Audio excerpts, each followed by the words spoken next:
Olá, pessoal do quarto ano, tudo bem? Sejam bem-vindos a mais uma aula de geografia. Hoje nós continuamos falando sobre o que é a regionalização do Brasil e por que o território brasileiro está dividido nessas 5 regiões que nós estamos falando, desde as últimas aulas. As regiões Norte, Centro-Oeste, Nordeste, Sudeste e Sul.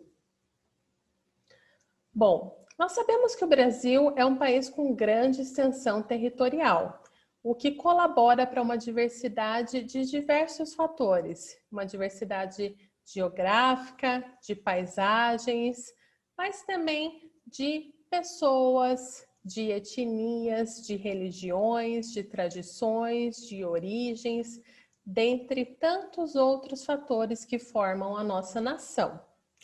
Para facilitar o ensino de geografia, a pesquisa, a coleta e a organização de dados naturais, sociais e econômicos sobre o território brasileiro, o IBGE, que é o Instituto Brasileiro de Geografia e Estatística, dividiu o Brasil em 5 grandes regiões ou macro-regiões: Norte, Nordeste, Centro-Oeste, Sudeste e Sul.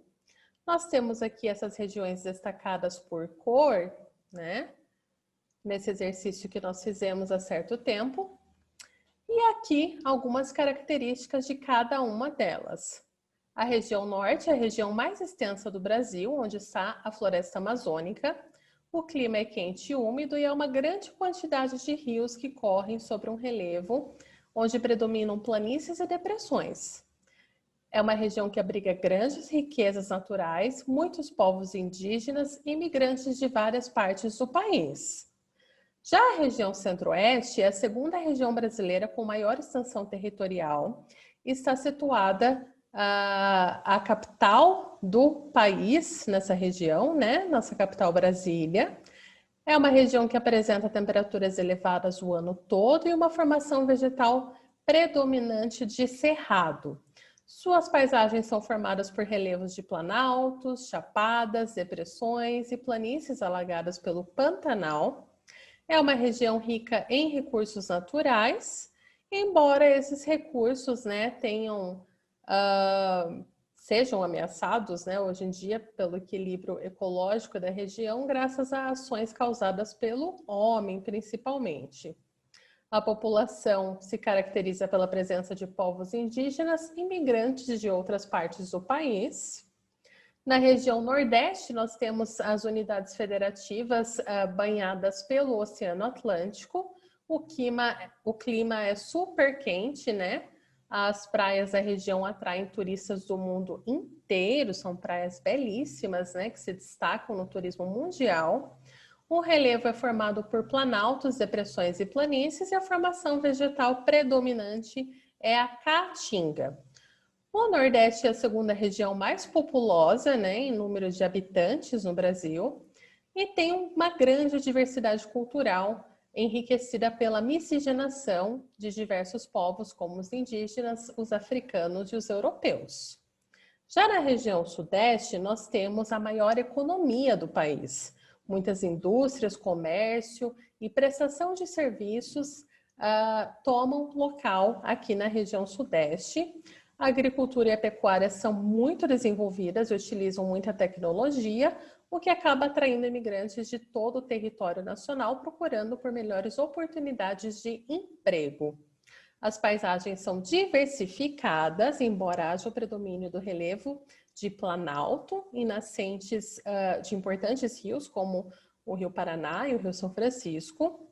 Na maior parte dessa região, os climas são tropical e tropical de altitude, e as principais formações vegetais são caatinga, cerrado e floresta atlântica. A região sul é a região com menor extensão territorial e também com o menor número de estados, apenas 3, Paraná, Santa Catarina e Rio Grande do Sul. Sua população tem grande influência europeia, principalmente alemã e italiana. É a segunda região mais industrializada do Brasil e também se destaca na produção agropecuária diversificada. Nas paisagens aqui do sul, predominam um relevo de planalto coberto com vegetação de campos e floresta de araucárias. A região sul se caracteriza, portanto, com um clima mais frio, né, do que o restante do Brasil.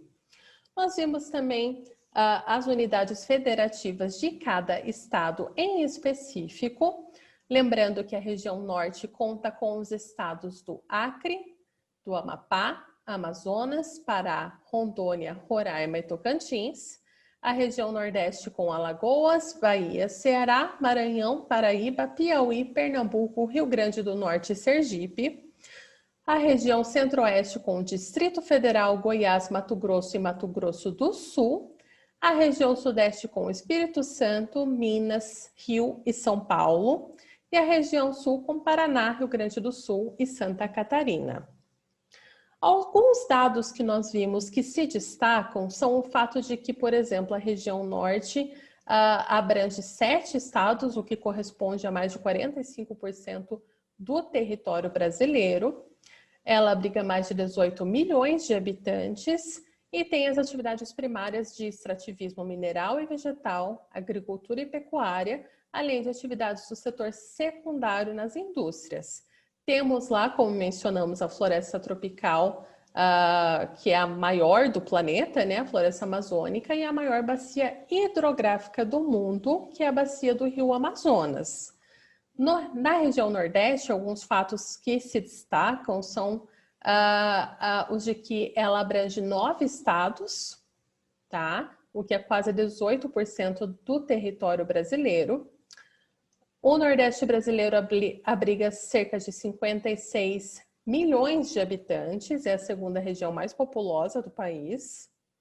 O turismo é uma das atividades mais preponderantes, que mais se destacam, né? Além do extrativismo e da agropecuária. O clima é o semiárido, predominantemente, mas em áreas de transição podemos encontrar o clima equatorial úmido e o clima tropical. Infelizmente, boa parte da região Nordeste sofre com a falta de chuvas. A seca extrema é um dos obstáculos para o desenvolvimento da região como um todo. Fatores que se destacam na região Centro-Oeste são o de que a região abrange 3 estados e corresponde a 19% do território brasileiro, A economia baseia-se especialmente na agricultura e pecuária, sendo responsável pelos produtos que estão à frente das maiores exportações do país, como a soja. A intensa prática de extrativismo mineral é a maior reserva de nióbio do mundo e o turismo acaba sendo bastante representativo também. Alguns aspectos naturais são os de que a região abrange o Planalto Central e também a área dos aquíferos, como o aquífero Guarani. Tudo bem? Na região Sudeste, nós temos uma área que abrange mais ou menos 1/10 do território nacional, abriga mais de 87 milhões de habitantes, o que é a maior densidade demográfica do país, tem o maior produto interno bruto brasileiro, que corresponde a mais da metade do PIB nacional. A economia se destaca bastante, principalmente nos setores industriais, financeiros e comerciais, com destaque para as indústrias automobilísticas, siderúrgicas e petrolíferas. O turismo também é bastante representativo, assim como na região sul. A região sul, como mencionamos, só tem 3 estados, né? Tem a menor área, digamos assim, mas é uma região que se destaca e é um pouco diferente das outras devido à colonização por alemães e italianos. Tem mais de 29 milhões de habitantes e a economia se baseia no extrativismo vegetal realizado na região da Mata das Araucárias. Também tem destaque a agropecuária, com a criação de suínos e a produção de uva. É o segundo maior PIB nacional e, devido à sua localização abaixo da zona tropical, é a região que apresenta as estações do ano de forma mais definida e muito frio. Nós mencionamos também, gente, que essa separação nem sempre foi dessa forma, tá? Nós temos mapas aqui da década de 40, da década de 50 e da década de 60. E nós observamos que as regiões eram completamente diferentes, né? Na década de 40 nós tínhamos regiões Norte, Nordeste, Centro, Este e Sul, e uma formação de estados completamente diferente. Na década de 50, as regiões eram Norte, Nordeste, Centro-Oeste, Leste e Sul. Estados ainda também colocados de formas diferentes e às vezes em regiões diferentes, né, como São Paulo ali na região sul. Na década de 60 nós tínhamos as regiões Norte, Nordeste, Centro-Oeste, Leste e Sul, e ainda uma formação de estados diferente da que nós temos hoje. Lembrando que essa, né, é a nossa formação atual. E esse foi um vídeo com algumas das características que nós vimos até então. Eu espero que esse vídeo te ajude a lembrar esses fatores sobre a regionalização e nós vamos continuar falando sobre isso no nosso vídeo de exercícios, tudo bem? Até lá!